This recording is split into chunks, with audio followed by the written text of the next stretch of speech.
Led from Hello, welcome to the Reloading Podcast here on the Firearms Radio Network, presented by Primary Arms. How's everybody doing tonight? Doing good. we're here, doing better.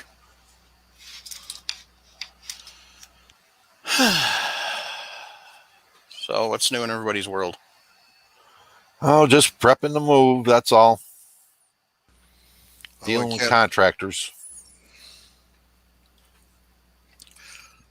Doesn't sound like much fun. Never is. I was one myself once, No, I was talking about the prepping to move. Yeah, well, contractors are worse than the prepping to move. Yeah. I was in the middle of moving 4 years ago, and I don't want to ever do it again. You're in a beautiful location, beautiful house, beautiful wife, beautiful life, and I like it that way. There you go. Although I did downsize quite a lot. You make it sound like it's idyllic or something, Jim.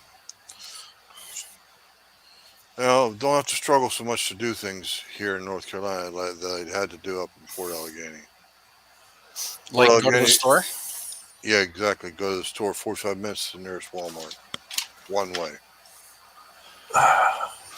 And lots of other fun stuff, too. Yeah, and close to enemy territory. 13 miles to the New York state line. Well, the way Pennsylvania is becoming, that's going to be enemy territory pretty damn soon. Yeah, Tom Wolf. If Tom Wolf has his way, it will. Yep. Anyway, the only thing I did was keep my SR40 nice and warm and safe. There you go. Nice. You still haven't gotten that little 22 out yet? No, I've been working overtime. That's the only excuse I got. That's a good excuse. Putting money away for that 1903 A3. I'm kind of thinking I'm going to buy instead of $1,000. I don't know. I just kind of favor the idea of another bolt gun. I don't own a 30-06. I own a 270. I own a 280. Why not 30-06? Or a 290? Because there is no such caliber. We both know that. Well, we can start. We can start. There you go. Okay. I mean, we'll call Bartlett up, and we'll get you a 290 bore. Yeah, we'll use your money for do it, okay? Me and barrels. I have no problem. Yeah, he's got no problem buying barrels. What's a new barrel these days? $300? 4. Oh my God. 4 to 5. Hell, you might as well buy a new Savage. Mikey's got something there. He's going to play with. He's playing with. Jingle it again, Mikey. Ooh, shiny. Somebody been in a tumbler. Yeah, Is that you bought used brass, so it's conditioned for you? Yeah, right. I'm buying used brass. No. Ooh, it's 270. No, this is just an assorted pile that was I don't know if it was range brass that I picked up or what. But there's some 6.5 Creedmoor in there. Either that or is one of the care packages that Drew shipped to me, one of the two. But I thought I saw some 30-30 in here. Ooh, don't you already own a 6.5 Creedmoor, Mike? Nope. You have Now you have reason to. I've bought 2 and sold 2. It's amazing what you do when you have to pay bills. Ooh, 7 Rem Mag. I gotta buy one of those too. All right, I need to win the lottery. Oh, here's another one, 270 WSM. Short and fat. Regular 270. It's the shiny stuff. Ooh. Show me a 270 WSM against a 270 Win. Winchester Super Short Magnum. Nope. Just a WSM. Oh, Winchester Short Magnum. Not a WSSM. My bad. Look at that big old fat case. Yeah. So you got your difference One's there. about the size of a button, and the other one's about the size of nickel dime. I think Jorgen nailed it. Yeah, Winchesters, There's stupid mistake. Yeah. But they've now rectified it with the 6.8 Western. Yeah. Because basically the 6.8 Western is what the 270 WSM was supposed to be in the first place. So maybe there isn't any 3030 in there. Oh, there we go. There's some rim brass. Hey, look at there. 3030 Winchester. Yay. In the stack you go. So this is what happens when life kind of sucks and you spend all your time doing shit for the most part. And you don't get to do show prep like you used to. So, but everybody loves that little tinkling noise anyway. So, 243 WSM is not as bad of an idea as 270 WSM was. Ed from Australia wanted to know our thoughts on. Oh, WSSM. Sorry. Yeah. Basically, all the WSSMs were kind of a flop to the point where they're now relegated to once a year manufacturing. No, basically Wildcat. Ooh. Wow. So. It was a hell of a marketing idea, but the marketing didn't take off. Well, it was a hell of a marketing idea and a heck of a failure in actual deliverance. Yeah. Excuse me. So hopefully they don't screw up the 6.8 Western like that. Because the 6.8 Western, basically, as I was saying earlier, a couple 300 Win Mags, 30-06. Basically, I mean, the difference. Oh, crap. Forgot what I was going to say. Damn freaking train. Hey, why don't you guys highlight LBJ's, yes, honey, LBJ's comment, please? He's suggesting to Mike that he saves these 30-30 breasts. I'm going to load that 30-30 breasts. Almost impossible to find right now. Yeah. Well, the thing is because it's so popular and, you know, their ammo is being scarfed up like nobody's business. What the hell is that now? Oh, that's 5.56. You gotta see how many of those I cut down. Hey, 243. More 300 Win Mag. Another 30-30. So, more 3. Damn it! Now I'm gonna have to really buy a 300 Win Mag. Hey, wait a minute. I wonder if that guy will trade that 300 Win Mag for my 40 Smith & Wesson. So I'm on MeWe. And MeWe. Oh, damn. Mike, what's your train of thought about MeWe? Sorry, there was a couple of 22s on there. MeWe allows you to post and sell. Right.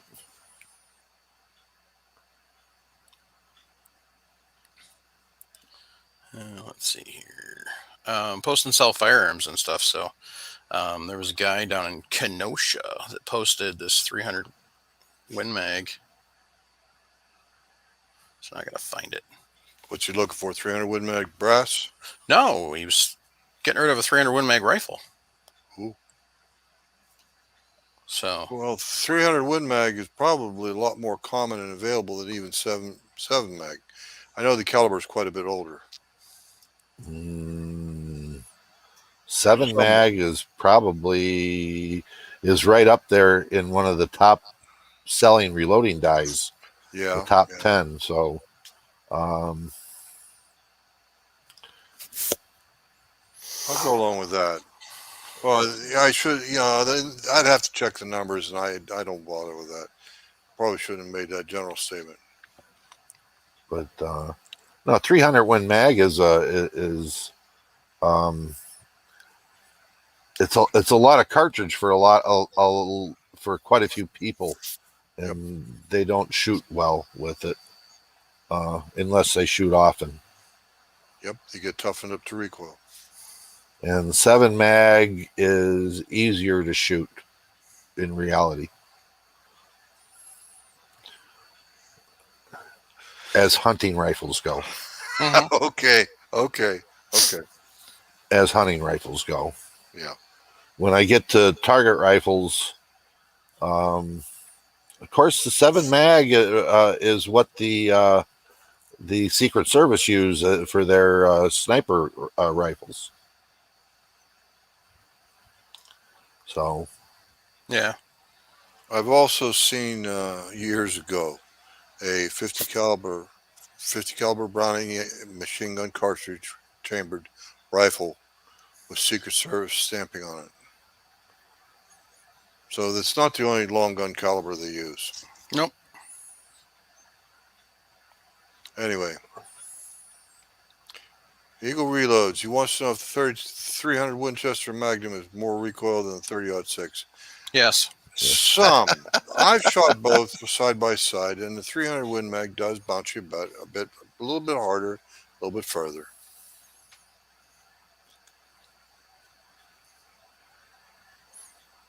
yeah. Bullet weight for bullet weight, the 300 Win Mag has more recoil than a 306. Yes, I agree. Simply because you're driving that same bullet weight, but you're driving it so much faster at magnum velocity. Right. You're dropping, what, 80 some grains of powder versus, 50, 60. I mean, big difference. Oh Mm-hmm. yeah. You know, yeah. Uh, but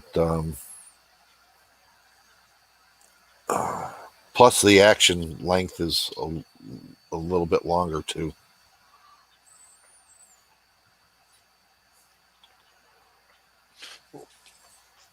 300 Win Mag longer, you're saying? Right. Okay. Yeah.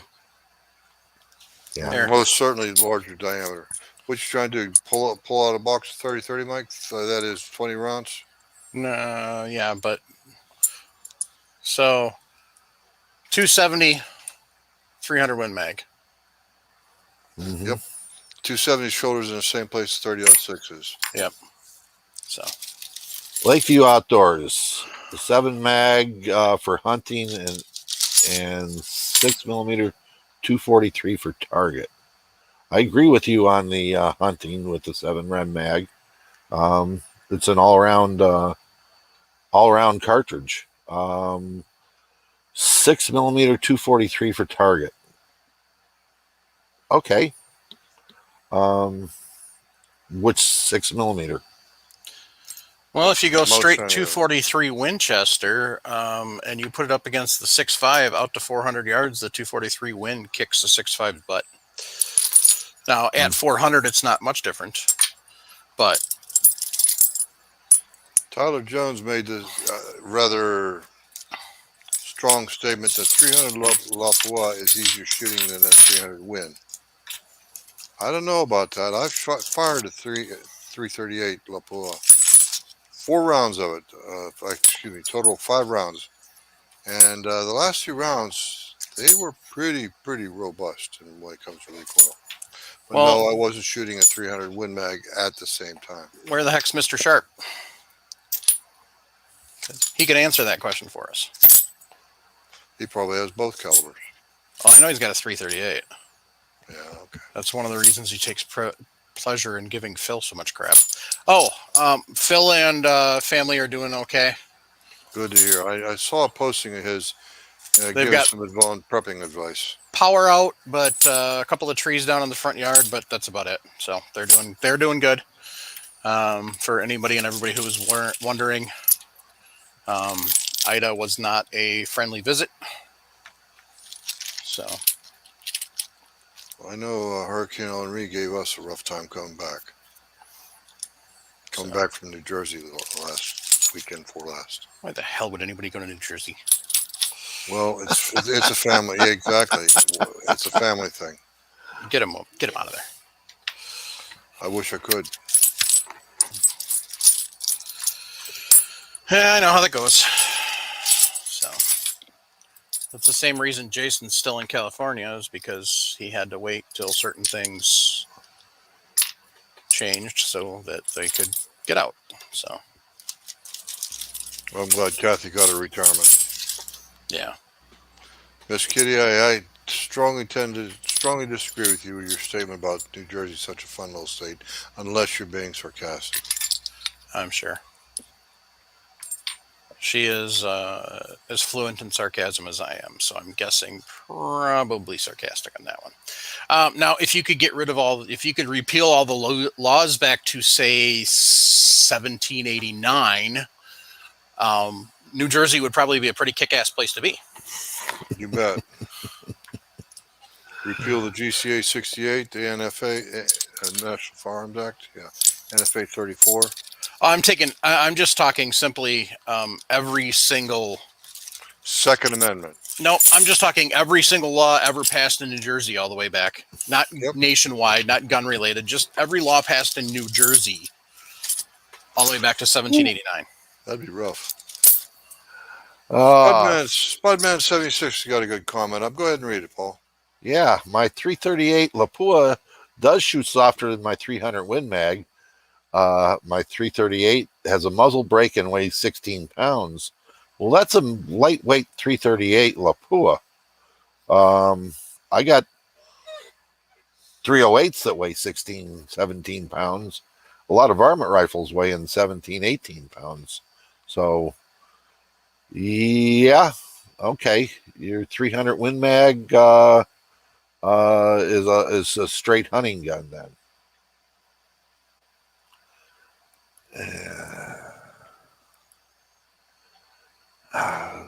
I've never heard of this. A 300 Win Mag neck is too short. That comment's from a bit nuts in the YouTube chat. And Mikey's holding up a Magnum Magnum case. I can't tell if it's 300 Win Mag, Mike? 300 Win Mag. And, and we lost Mike. Oh, he's back. There he is. No, I was on mute because I was playing with brass. He's nuts. Well, I guess he admitted to it. So, 243 Win neck is the same flipping length as a 300 Win Mag. So, a bit nuts. You're nuts. Yeah. LBJ's giving you trouble, Paul. Lead bullet junkie. What you doing lugging around a 20-pound rifle without a bench? LOL, that just sounds like work to me. Well, it goes from the truck to the bench. That's right. It goes when you go prairie dog hunting, you walk out of the truck, you set the bench up, you put your rest on it, you put the rifle on it, and you sit down and you play. Then you get done with that one, you set it down on the ground, let it cool off, pick another one up, and you go back to where you were, to shooting again. I ain't gonna walk with it. You betcha. Right? You want to walk with a varmint rifle? Oh, no way.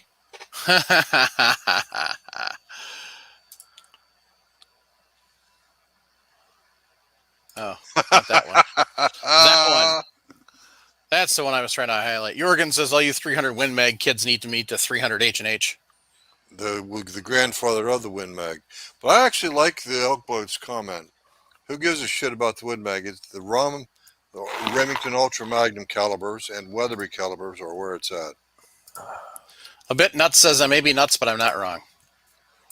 I don't know. I don't shoot the 300 Win Mag and don't load for the 300 Win Mag, so he may be very well right. I'm just saying that the neck isn't that much different than a 243 neck. So, at any rate, I would agree with Elk Blood. 300 rum all the way. Well, we had a guy on the air on the show recently, some time ago, I guess, where he reloaded a 30 caliber Sabot into a 300 rum Remington Ultra Mag with a 22 caliber 50 grain bullet or a 40 grain bullet. I don't remember that particular part, but he did it just to prove a point that we can reload our ammunition as much as 1 mile per second. Mm-hmm. He hit over 5,000 feet per second with that particular load. It wasn't accurate, but he did get it there. Yeah, we can get them rolling, fast. So Echo's reloading chamber. So that's what all of us older gents need is a 20-pound rifle on a 100-degree day. All we're missing is our cell phone for the 911 call when we go down from heart failure. LOL.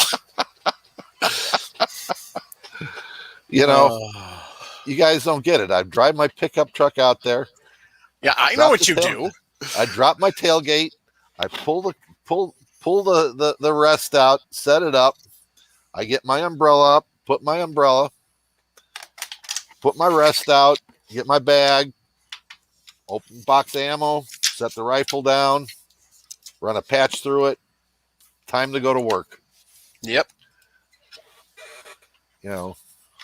That's why I have a 3/4 ton truck too.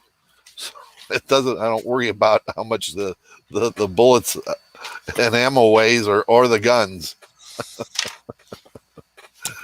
Well, you're doing all right if you can load your truck down with enough ammo and enough guns. Even if it's a half ton, to overload a half ton truck, you're doing all right. I can do it. I believe like that. I said, I'll go along with what I stand by what I said. I totally believe you could, Paul.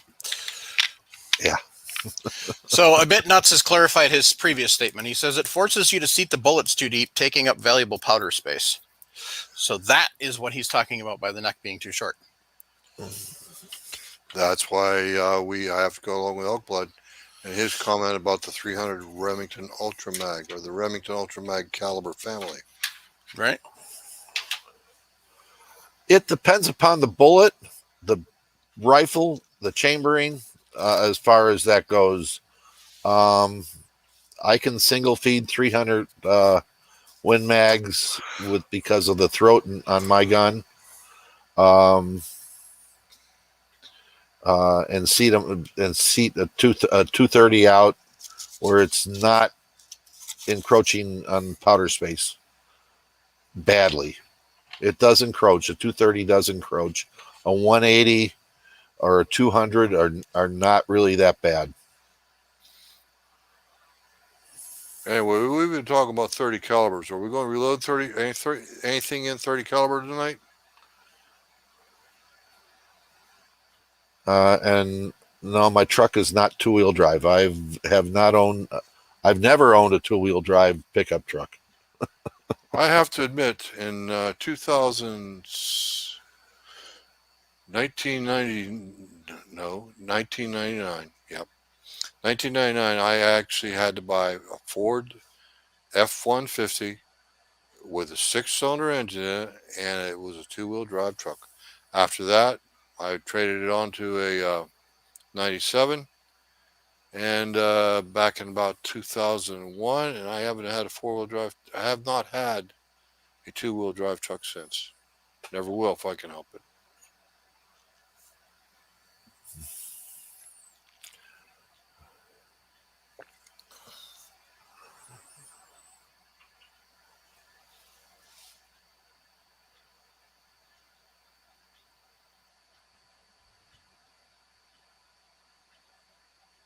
Yes, Tyler. It has a 300 Win Mag has a long throat.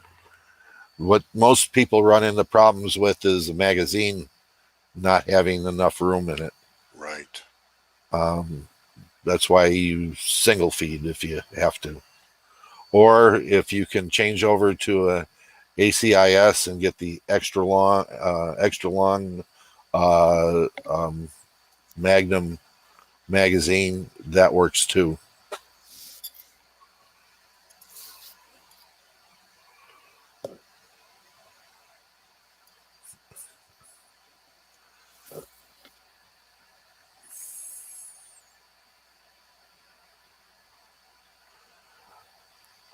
Echoes reloading. Most 300 Win Mags have a very long free bore. The throat's so long, in fact, just to reach the lands and grooves, you have to seat very long. Yes, and the the old Remingtons, I don't know, or the old manufacturer Remington, everything they chambered was throated long. So I've had some rifles from them that in 308 that you couldn't touch the lands and grooves and hold a bullet in. So yeah, those barrels got spun out and off. By the way, Mike, I don't know if you realize it or not, but I think you're muted. Yeah, I know I'm muted. Okay, good enough. We were going to talk ladder loads. So I just wanted to state one thing about Redding quality. The set screw works pretty well. Mm-hmm.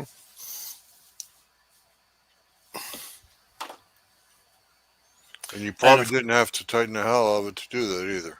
No, I didn't. That was that way when I took it out of the box. So whoever used it last, before I bought it, did that. So, but I have to find a screwdriver so I can undo it, so I can deprime this brass. Which we'll go ahead and do that, Mike, because Paul and I will talk ladder loads for a bit. Sounds good. I'll be right back. Yep. Ladder loads. We had a question about ladder loads, and Jim, what's your stance on them? It's like a monkey climbing. Okay. Oh, that's not what you mean, is it? No, a ladder load. Ladder loads. It's a way of determining what group, what the best load is in a given powder, according to the tables that we get from our reloading manufacturers. It's a way of using all increments, dividing your 20 rounds into 0.2 of a grain increments, and trying to find 2 or 3 particular loads that shoot close and very well to each other. And that little family of loads is what you're talking about. 3 or 4 loads, 2 loads maybe, whatever. That's where you take and start. That's your sweet spot, and that's what you actually are trying to take and see where the range is, the particular range out of the whole 20 round increment. Well, that's an arbitrary number too, but usually I try to take and break my ladder loads into 20 rounds because it allows me to go from 49.1 to 54.7 or whatever the numbers may be, but it allows me to break it down into very fine increments. Okay. I find that out there somewhere, we'll say 60% of the distance between 49.1 and 54.7. I find a little sweet spot up there about 60% of the way up. And you know what? That's where I'm going to take it to go a grain above, 1/10 of a grain above, 1/10 of a grain below. Then once you get that tuned up, then you could do the same thing with bullet seating length. You can ladder load your overall seating lengths. And then when you're all done, you should have a pretty damn good load. Now, I do it a little differently than you do. I use velocity to determine where I want to where I'm going to be when I'm developing my load. First, I look for a targeted velocity. In other words, I'm going to pick a powder, and that is going to give me the velocity that I'm looking for. In other words, let's say it's a 308 and I want to shoot a 175 grain bullet at 2650. Okay. So I'm going to pick a powder out that's going to give me that. I'm going to load in 0.2 of a grain difference as I go up, and I'm going to shoot those over a chronograph and record my numbers and look for a section that's going to say 40.1 to 40.17 6. Okay. Um, that's the velocity is very level there. It's like a plateau. So I'm going to judge that as being a good spot in my ladder load to target for my actual loading. But you don't take accuracy into consideration? Oh, not first. No, I'm going to not take accuracy. I'm going to take velocity, because if my harmonics in my barrel and everything are telling me that at this section that the bullet is going to everything is coming out even, or really close, that's going to tell me that I'm going to be where my starting point is for my ladder, on my loads.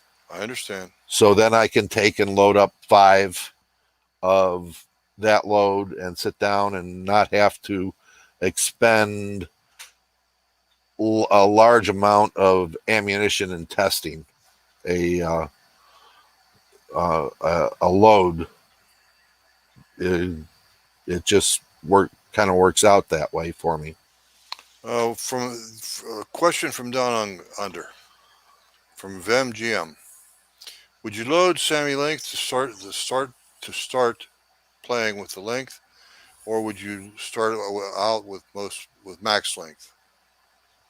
I would go personally. I would start with it that. Well, it depends upon the style and shape of the bull, but I would start probably working within specs as far as that goes. For my for my 280 AI or even 30-06, if I'm going to use it like a Sierra 168 grain SMK, I'll work whatever the book calls for, and then I take and do my ladder load workout, going both ways if I have to. Increasing my length or decreasing the length. That's just how whatever occurs to me. That's all. I'm sure there's other more scientific ways of figuring it out, but To me, it depends upon how long the bullet is. Is it a boat tail? Is it a flat base? right. I'm gonna play with the seating depth as I'm going to develop my load anyway. So I may load long to begin with, Mm-hmm. but uh, it, a custom gun versus a factory gun. I know most factory guns, I got long throats and everything else. I'm probably going to load long. Okay. If it's a custom gun that I know that I've throated, I may load shorter on it just because of where the throat is on it and what bullet that I'm going to use with it too. Um, so no set standard. How's that? If I was going to advise people, I'd say look at what the book says. The book will tell you what the load length is for that bullet, and start there and then play. Okay, let me go back to a question from Eagle Reloads. I actually had 2 comments. He wanted me to define the sweet spot. The sweet spot I'm talking about is where my 2 or 3 of my shots. Thank you, Mike. 2 or 3 of my shots are almost touching each other, or as close as they possibly can be within the ladder load that I've created. The second question he's thrown out there is he wants to know if I load 20 rounds of each particular increment. That could be as many as few hundred rounds. He's absolutely right about that. And no, I'm not. I'm loading 20 round increments. Like I said, if I start out with one case at 49.1, these are numbers I'm just pulling out of the air. 49.1, I might load 1 round at that. Then my next round will be at 49.3. And then the next round might be 49.5. Then the next round might be 45.6, depending upon the way my spreadsheet breaks it up. Because I don't trifle with thousandths of a grain. I really don't. It's like Paul, no, Paul, you trifle with hundredths of a grain. Hundredths And of I, grain, yes. I can do that too, but I have to take and do it at 10 rounds at a time, a tenth of grain. So I can average in there and get that 4.16 or 49.16 grains that you're talking about. Mm-hmm. I can do that, but I do have to weigh 10 charges to do that. But anyway, so I'm only loading 20 rounds total. Why did I choose 20 rounds? And I can change it to 25 or even 30. But why did I choose 20? Because box of factory ammunition comes in 20 rounds. It's that simple. There's no scientific reason for it. It just, I figured 20 rounds across the spectrum of loads that we get from the reloading manuals, 20 rounds is enough to break that up.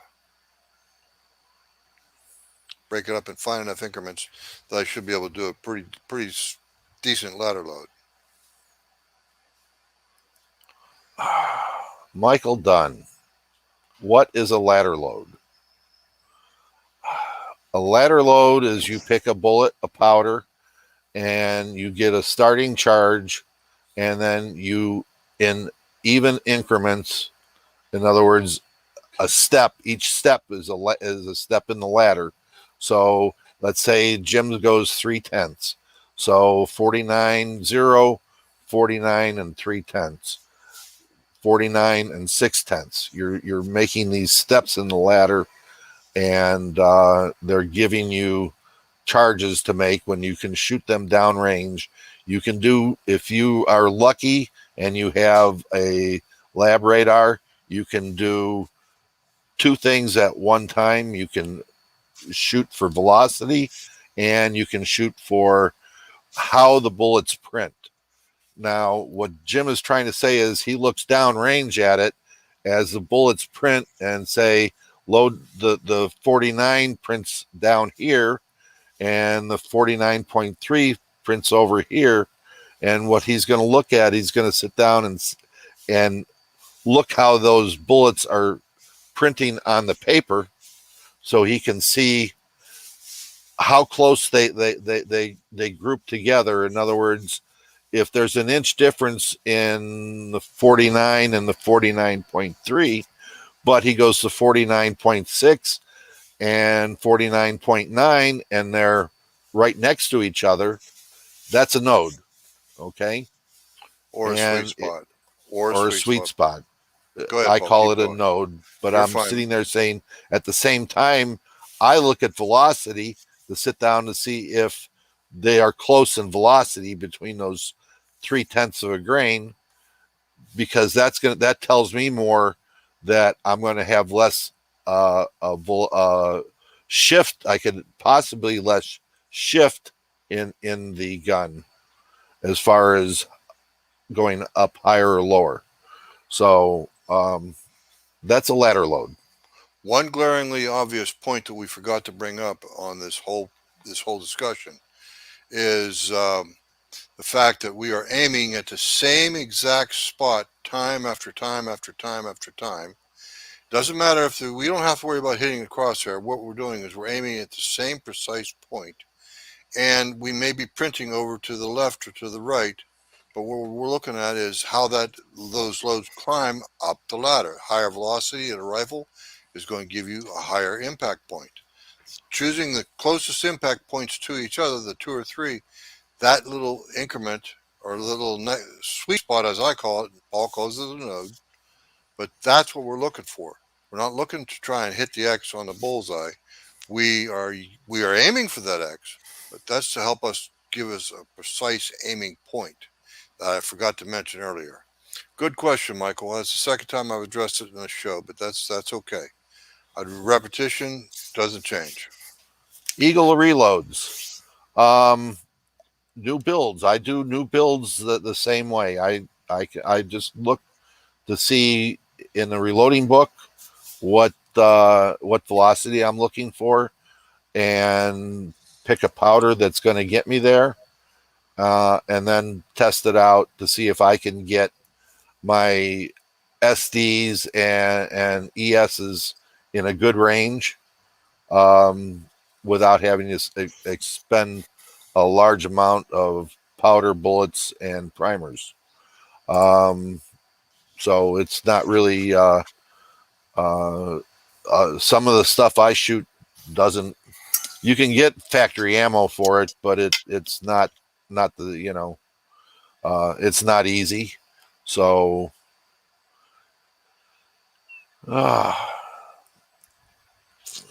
elk blood. Hey Paul, when doing ladder in your competition loads, how much time are you giving for cooling between each shot? Not a lot. I mean, a lot of times I'm just going to sit down and say 30 seconds, 40 seconds. That's it. So I'm not really, most of my barrels are heavy barrels. They're not lightweight barrels. They can take the heat, and putting 10, 15 rounds down on a normal day. Now, I'm not saying, like we've been having the 90 and 95s and close to 100. That's not a normal day, but on a, 75 to 80 degree day, 20 rounds going down the barrel is not bad. Another quick point I want to address is a good question from Nathan Davis. He's asking me what distance I shoot at 100 yards. I try to go longer. Yeah. A Doing true it. ladder load, 300. according to the definition of the people that first started using it, is shot at 300 yards. Given the fact that at 100 yards, you don't get enough separation to truly tell. But if you're never going to shoot beyond 100 yards, then it doesn't really make a difference. Jeremy Rowland addressed that a long time ago. A lot of times bullets tend to go to sleep, and they don't really start performing well until they hit 300 yards. Yep. For those of you who are planning on only 100 yards and don't want to do a ladder load because you may think that it's not effective, back in episode 109,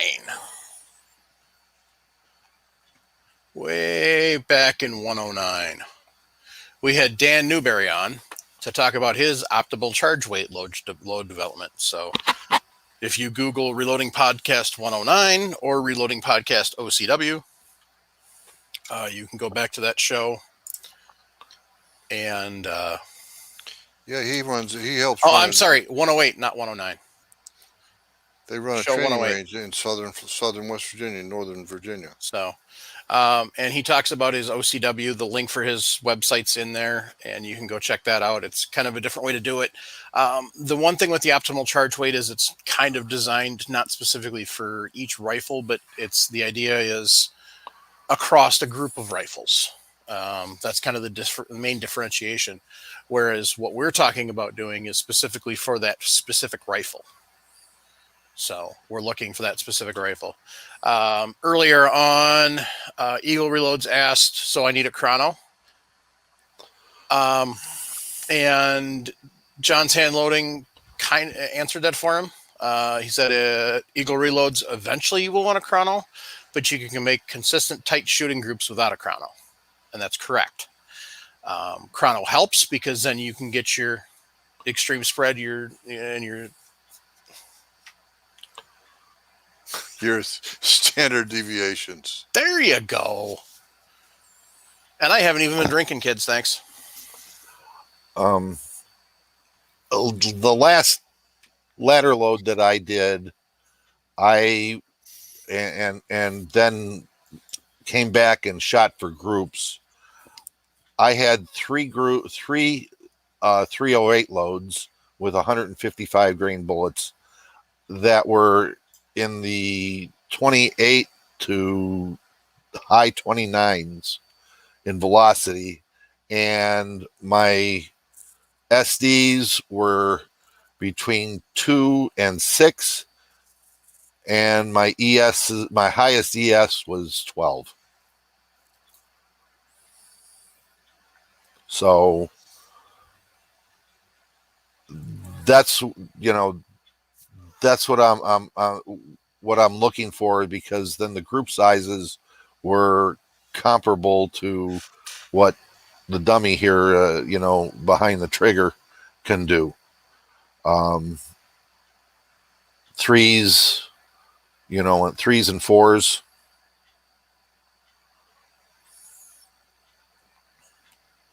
I don't own a single gun that I can outshoot. Not one. I have a question I'd like to address, and that's from Raymond McKnight. How do you figure out where the lands start?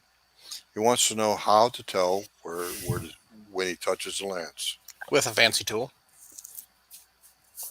Yeah, you start with the neck of a cartridge that is a little tiny bit weak, and you make a dummy round with that, make it seated too long. Then you take a Sharpie pen, and you can mark the ogive on the bullet to where the rifling starts to touch the bullet and wipe off the smudge. Smudges off the Sharpie marking. And you mic that cartridge, and that's where you're starting like this. You can go long. Some people jam their bullet in by a few thousands, not anything ridiculous. And that way they're actually doing the final seating of the bullet in the chamber of the gun. Careful with that. You bet. Dump a lot of powder out inside your action. But if they, yes, exactly, Paul.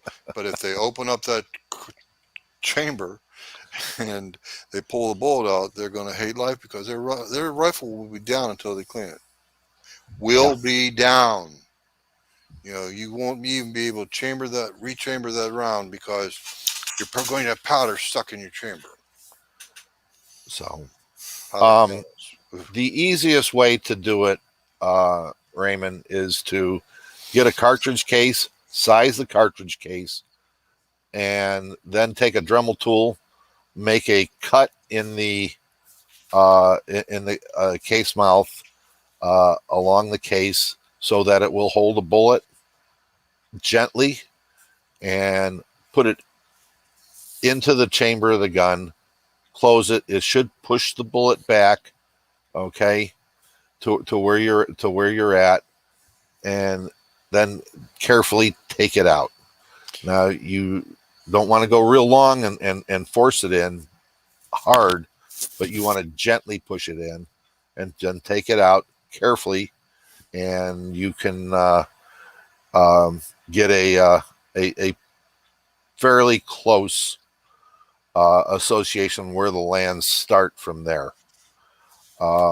Marking the bullet up with Dykem or a Sharpie or something helps, because that will show you the marks from it. The other way to do it is buy a Hornady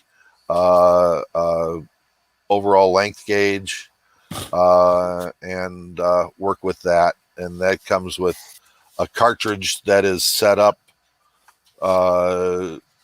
that you buy that is threaded onto this stick. It's basically a stick, a hollow stick with another stick inside of it. You put it in, it chambers that round. You push the bullet till it touches the lands. You tighten the rod up, pull it out. If the bullet sticks, you got to tap it out, put the bullet in, and you can measure then with your calipers of where or not so much the overall length. Well, you can measure overall length, but where the ogive touches the lands. And he likes your idea. John's hand loading likes your idea of the slide case neck. Yes, do it several times to get an average length. That average length will be extremely accurate. If you do it like 10 times, the average is going to turn out to be exactly where you want to be. Good comment. Good comment.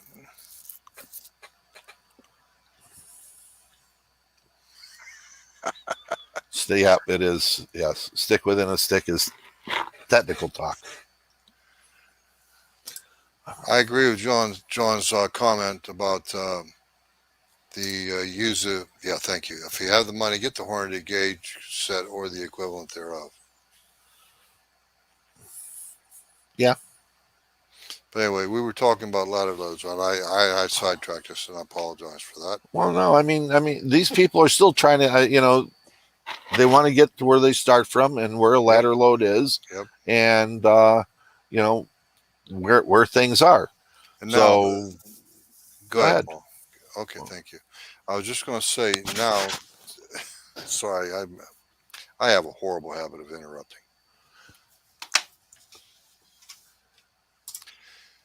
Anyway, you can ladder load overall length at the same time in the same sort of manner. You'd go in like 2,000 increments. Start long and then you wind up going down to factory ammunition length. That's one way of doing it. You go the other way too. Well, I prefer if you're going to do it, start from factory ammunition and work your way out. Yes, sir. And the reason for that is, guys, is because as you reduce the powder space in there, if you've loaded really long out, way out there, you could cause, if your loads are on the fringe, you could cause some pressure problems by reducing the volume of the case by seating the bullets deeper. So start short, work your way out. Unless you know your guns or know how you've throated the guns, then you can, play with it. But I'm going to tell you, what are we talking? 30 thousandths, back and forth on seating depth, maybe 40. Probably. That's all you're going to probably play with at the most.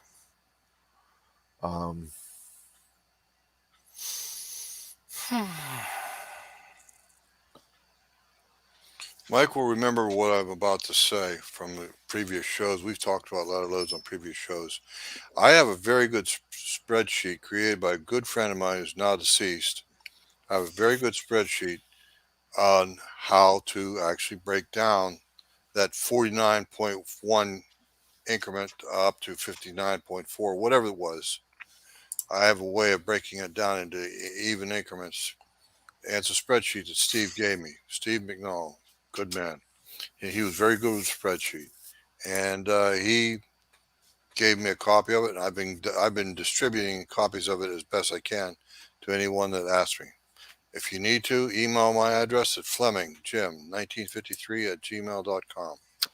I'll take care of you. I give it to anybody that asks. I don't make it public because it's too easy to take and damage. But I do take and make it my point to donate to anybody. That'd be the listeners or the viewing audience. Anyone, they're welcome to a copy.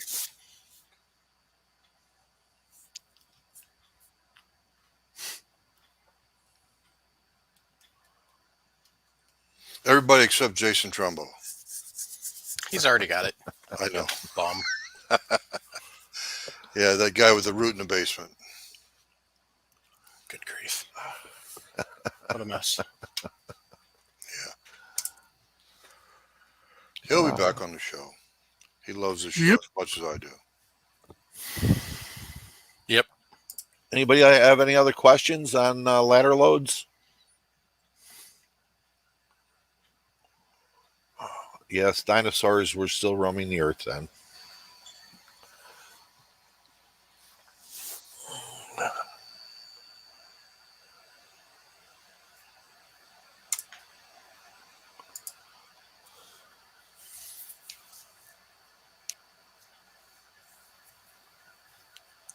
So GGW Reloading wants to know, when seating for a round that has a crimp groove, but the groove is shorter than any AOL listed, is it okay to use the crimp groove?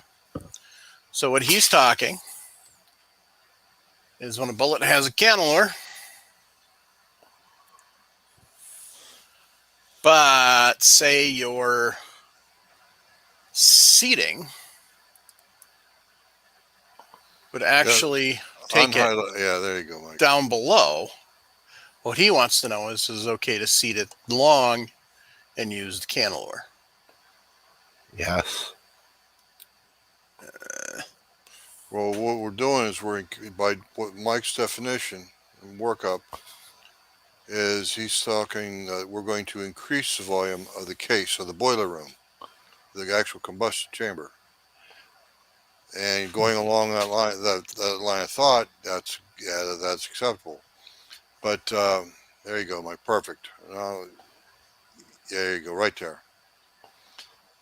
That's what he's talking about, seating like that. Now, if you go the other way and seat the bullet shorter than the cantilever, you could potentially be creating yourself some pressurized problems.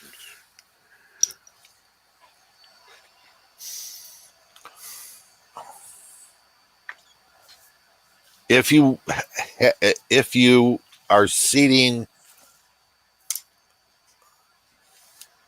below the you're pushing the bullet the cantilever past the case mouth, just seat it at the cantilever. Yep, I agree. That way, it's because he clarified it's for his revolver. So we got to. You want to besides that, you want to crimp that case into that cantilever. Right. As long as it doesn't interfere with the revolver cylinder turning. Right. The old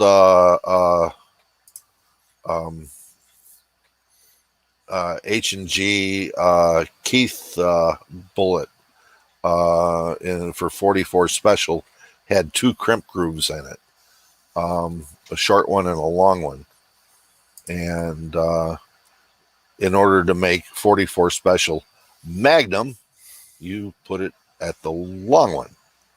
Mm-hmm. Yep. But the Lyman 429, 421 only has a single crimp groove. Right. Shows my age. Mine too. Even though I never knew who Elmer Keith was until he was long dead.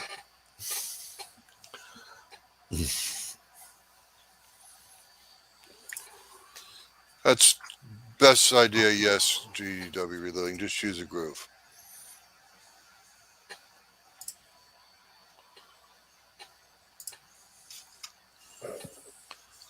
Yeah. Okay.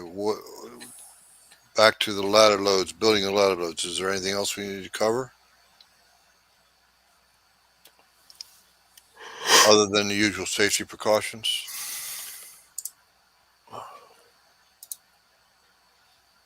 Stay away from Mac. Whoa, wait a minute now. Johnny's hand loading. John's hand loading. Watch for pressure. Stay away from max loads, in my opinion.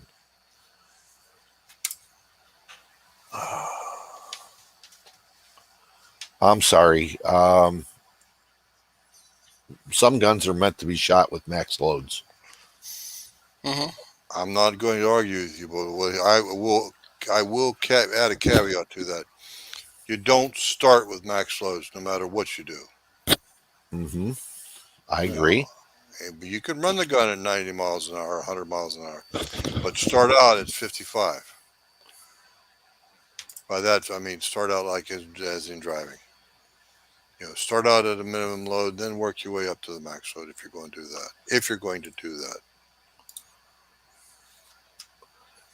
that.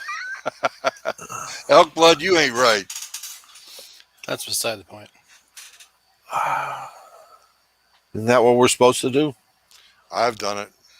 Fill the case up with powder. 22-250. I watched the guy dip it in H4350. Fill the case right up. Tap it a couple of times. Put the bullet in. Seat it. Not a problem.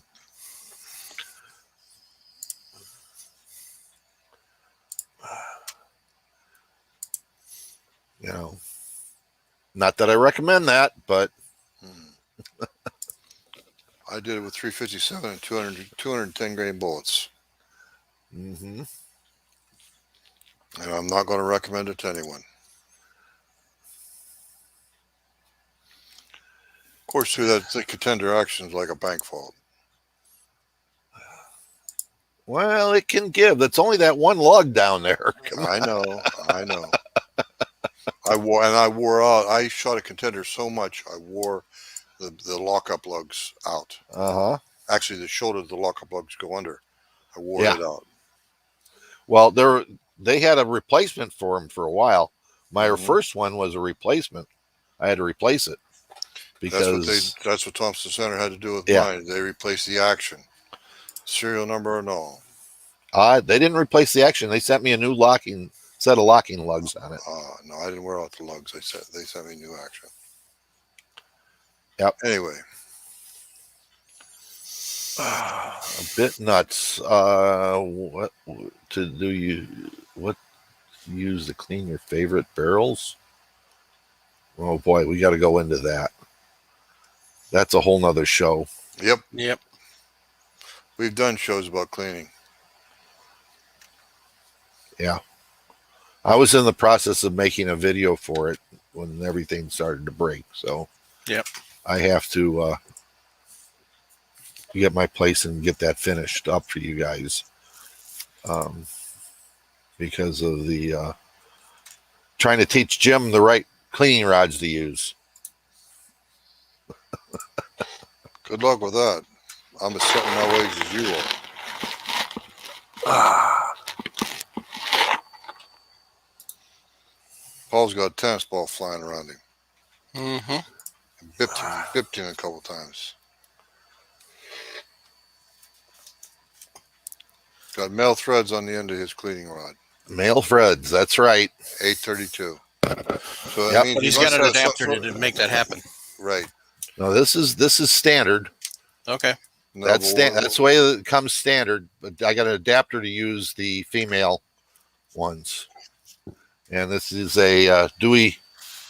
hold it up a little higher.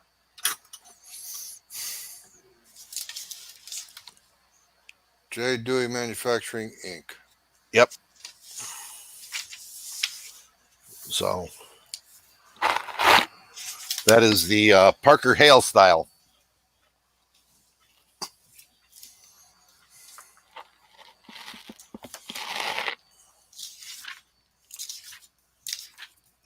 That way you can tap bullets out when you screw up. Yep. Mm-hmm. That's a lot easier on that the cleaning rod than putting your female end down over trying to put your female end down over the nose of a hollow point 168 grain SMK. Yeah, it kind of goes like this then, and Yes, it does. It fits the barrel. It spreads. Yeah, it spreads the female end, the female threads out into a cone or funnel shape. People have gotten into fist fights on how to clean a barrel. No, there's just one way to clean a barrel. I mean, depends upon how bad it is.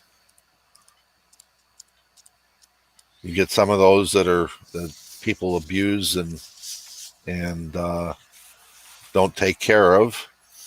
That's one, and then you got the ones people take care of. That's all. And be gentle.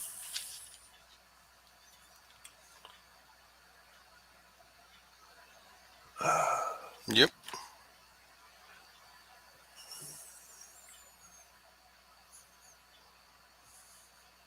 Hoppy's number 9 normally, and Sweet 762. Whenever the felling gets excessive, after cleaning is done, follow up with some CLP, clean, lubricate, and protect. CLP to continue protecting the barrel and break down anything that's left. That's right. Nice comment from Alex Justner. Do no harm less cleaning. An even more important comment from John Sadloning. That is so true. That is so true. Get yourself a bore guide that fits the gun and the chamber. Number 1 rule. Okay. Number 2, use a Dewey cleaning rod or a Parker Hale if you're an old fart like me,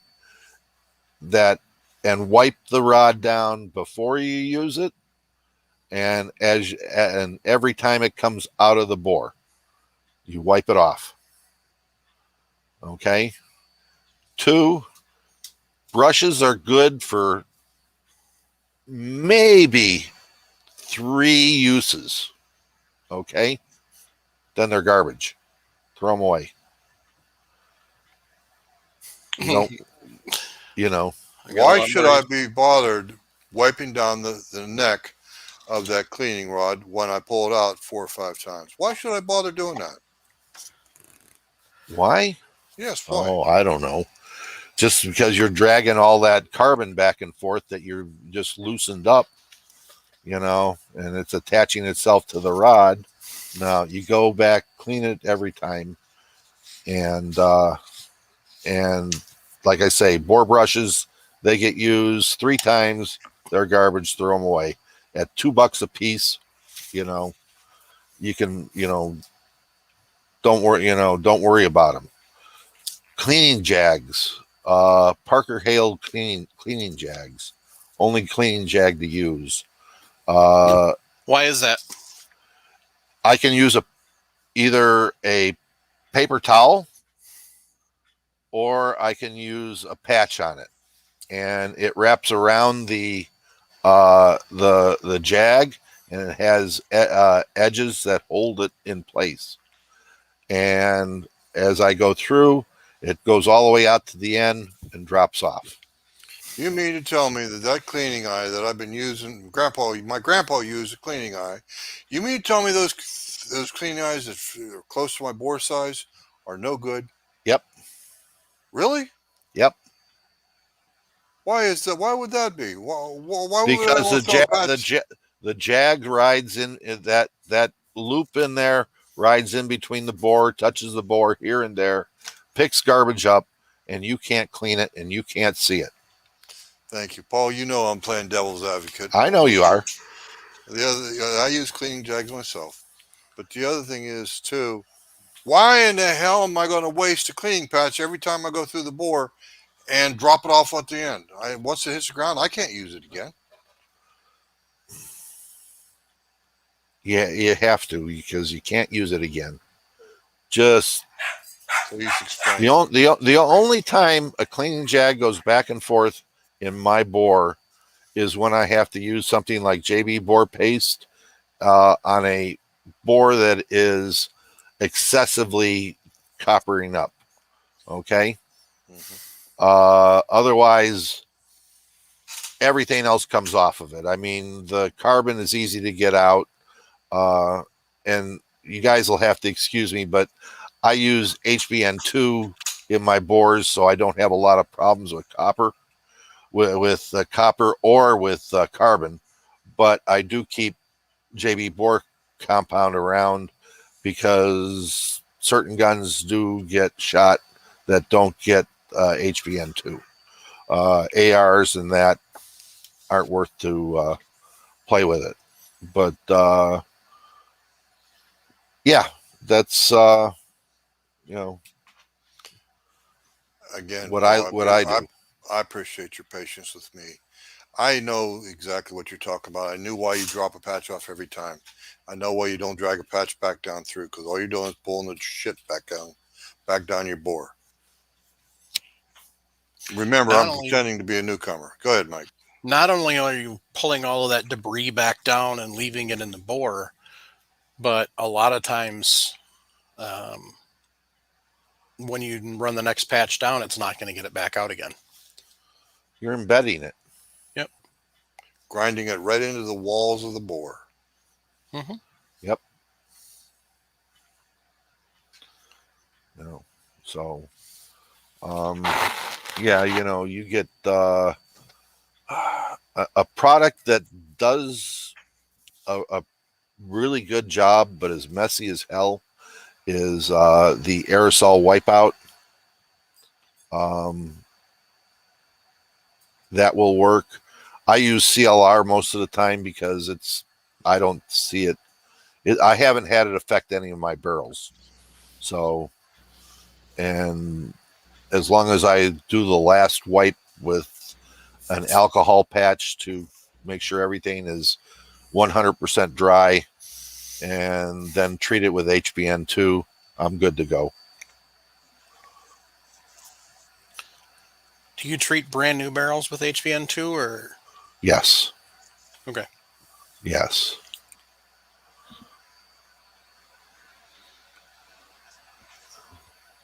We have a question from Michael Dunn. Fourth from the bottom. John Tan Loading says, Paul, what kind of cleaner did you say HBN2? HBN2 is not a cleaner. HBN2 is a lubricant. It is a it is a very high temperature lubricant. You have to look. It's hexagonal boride, and you can look it up as far as use in in treating the barrels and treating of bullets. Most of my varmint bullets and target bullets get treated with HBN2. Get tumbled in it.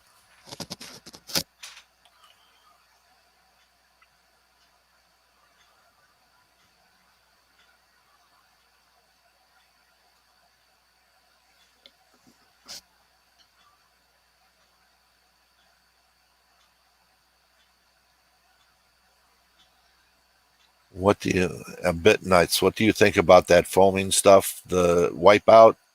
It's, for most people, it's pretty good stuff. You can spray it, spray it into the barrel, let it sit for 15 or 20 minutes, and then push patches through, and it will pretty much clean out and clean the bore out completely. Eagle Reloads asks a question. Are bores really that fragile? I mean, we just exploded. This is his words. We just exploded a 3,000 feet per second bullet down here. Okay, the question isn't about the delicacy of so much of the barrel as it is the longevity of the barrel. Longevity of the accuracy you get from the barrel. Right, the accuracy of the barrel. And the more you juggle and move things and place things different in there and displace metal and everything, and damage things, you will get decreased accuracy. I look at some of my barrels as 1,500 round barrels. That's what I get out of them. So if 1,500 rounds is, could be, 2 years, and then I'm looking to get another barrel. I watch some of the stuff on YouTube and look at these F-class shooters, and they sitting there with 5 or 6 barrels are sitting laying around that they have for their guns. Yeah, we're just trying to keep the accuracy and keep the barrel as long as we can.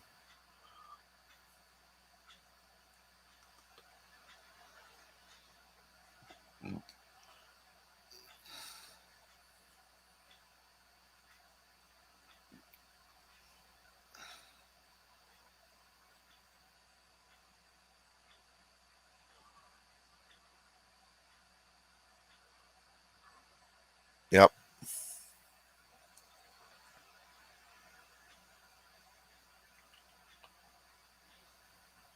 Paul, that Dewey rod you've got, it's got a black coating on it. What is it? Nylon? Nylon. Yes, it's a nylon coating. It's a coating to prevent the steel of the cleaning rod from rubbing against the steel of the bore of your rifles. And it is a very stiff rod. In other words, it will not compress and bow inside of the barrel. It will, like any other rod, if you don't use a bore guide. Okay, you're trying to keep that barrel and that cleaning rod from contacting that throat around of that cartridge, and without a bore guide, that thing can go back and forth, up and down, left, right, do circles. You want to, it'd be all floppity, right? And a bore guide also can help because you can get solvent ports and traps in there, so you don't have to, dribble shit all over your stock and everything else.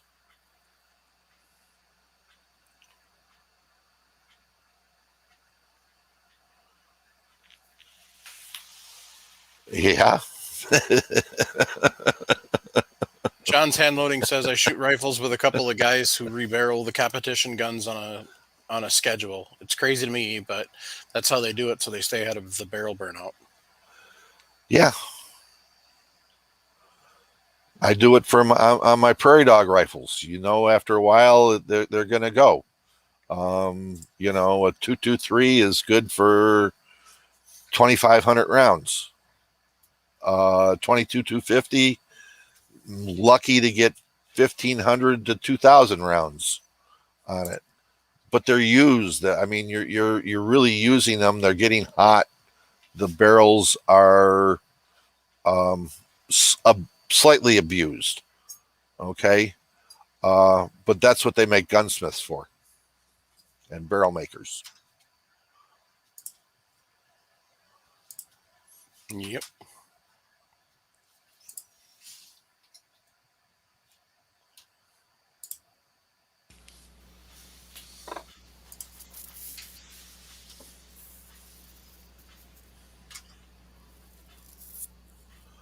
Eagle Reloads. Thanks for fielding all these questions. Been shooting for 30 years, mostly AR and pistol.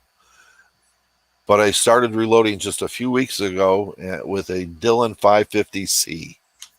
Congratulations, sir. On the Dillon, yes, sir. That's who we want here. Everybody just to come up here and get into the game. You got 30 years to catch up.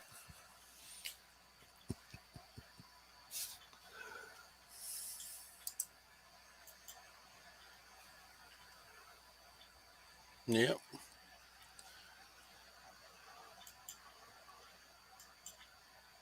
Sorry, I'm trying to find something quick, and it's not working, so.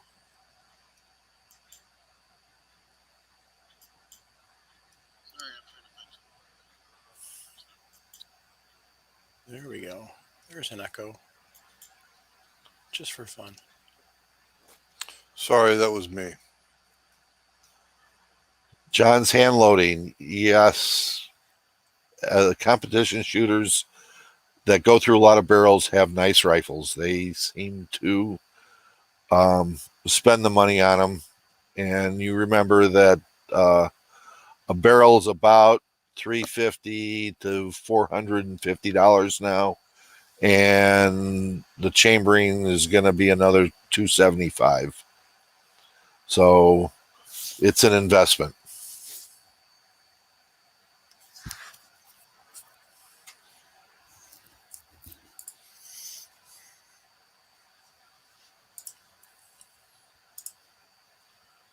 Well, it's 8:30, so I don't think we want to get into how we would break it up to get actual numbers. So I think we're going to save that for next week. Okay. But what we're going to do is we're going to actually go through and break down in a 20 round increment the low to the high to show you where we would do, how we would do exactly we would do this for this particular load. So, but we had a newbie join, we had a relative newbie for reloading ask a bunch of questions that were important to answer, and then we got some other stuff covered too. So good stuff. So Eagle Reloads has got an excellent comment. I didn't know what I didn't know.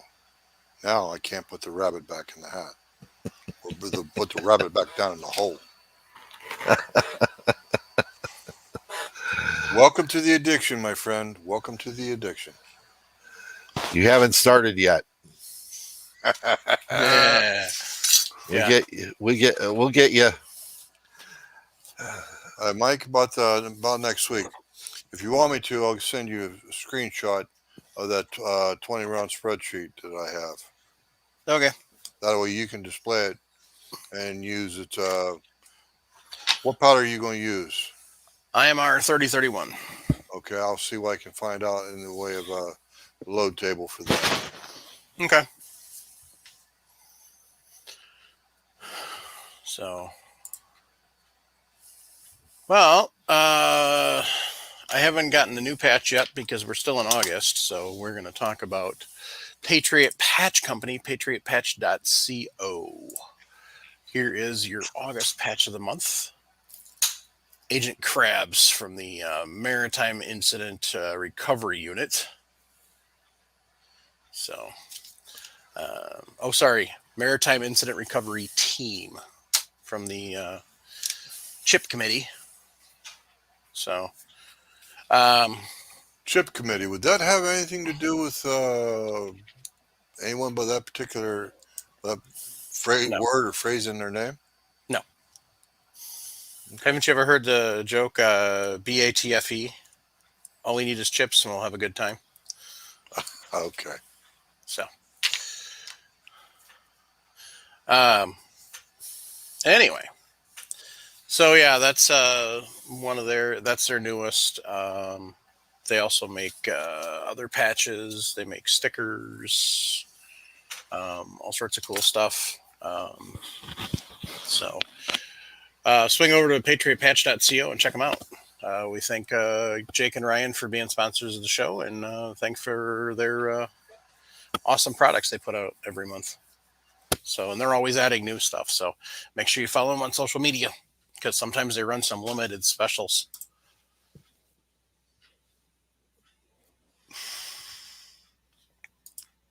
So right now, Primary Arms has got a Labor Day sale.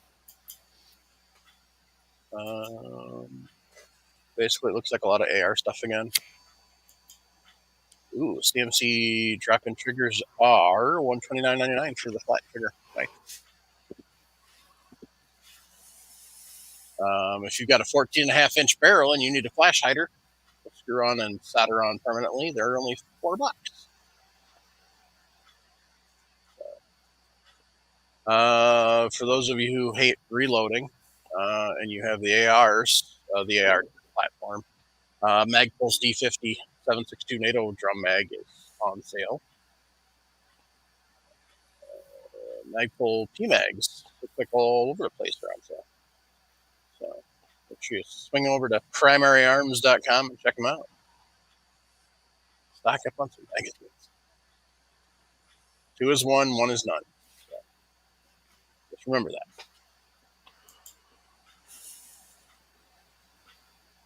All right, gang. Big shout out to all of our Patreons. Thanks to everybody.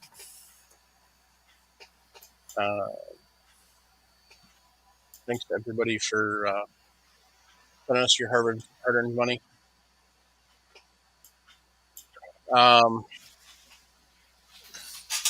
Just pray for our armed forces, both active and former, that just protect them, especially with all the mess that's going on right now. There's a lot of people that this has hit really, really hard. So, and what I'm talking about by this is the leaving of Afghanistan and the way it was done. So, I'm not going to go into it, but just, keep them in your prayers.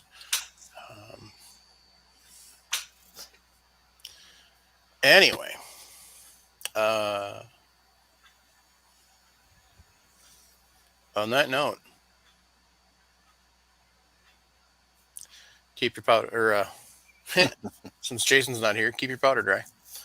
Be an asset, don't want to be a liability. Sharenda, teach a lady to reload, she just might like it. Nick and Ray, hop in the mail, or Nick anyway, hop in the mail short bus. Trevor still hates brass prep, by the way. And of course, keep your brass shiny. Despite what your mama told you, Grandpa said violence does solve problems. Grandpa was right. Mm-hmm. And remember, gun control isn't about our guns. It's about control. It's about us. Support the Second Amendment. Join a Pro 2A organization of some kind or another. You can hate one, you can hate them all, but join one. On a note with that, guys, send some money to FPC. They have really brought the heat on to a lot of court cases, and they have. We're getting really close on. We got one in the Supreme Court, and we got two more that are being looked at. In that same vein, also SAF, Second Amendment Foundation. They've still got quite a few, including California's mag capacity and a couple others that they're rolling through too. Just so everyone knows, I send the Second Amendment Foundation money every month. Paul, who is the FPC, Firearms Policy Coalition? Yes. They're the group that's kind of stepped up when they've kind of really stepped up in the last couple of years. After all the turmoil. Especially when a certain group decided to stick their head in their rectum and stay there. So they're a really good group to support. So yeah, SAF, so Second Amendment Foundation. And FPC, Firearms Policy Coalition. So if you are some of those people that are struggling with trying to deal with the changes that have happened, and or you've just got, there's so much going on in the world today and so much in everybody's lives. If you're struggling and you're thinking that maybe suicide's the answer, well, first off, it's not, but that's easy for me to sit here and say. But if you need somebody to talk to, suicide hotline, National Suicide Prevention Lifeline is what they actually call it. It's 1-800-273-8255. Give them a call. They have a whole bunch of trained people that are just sitting there waiting to help you out and waiting to listen. So give them a call. Thanks, everyone.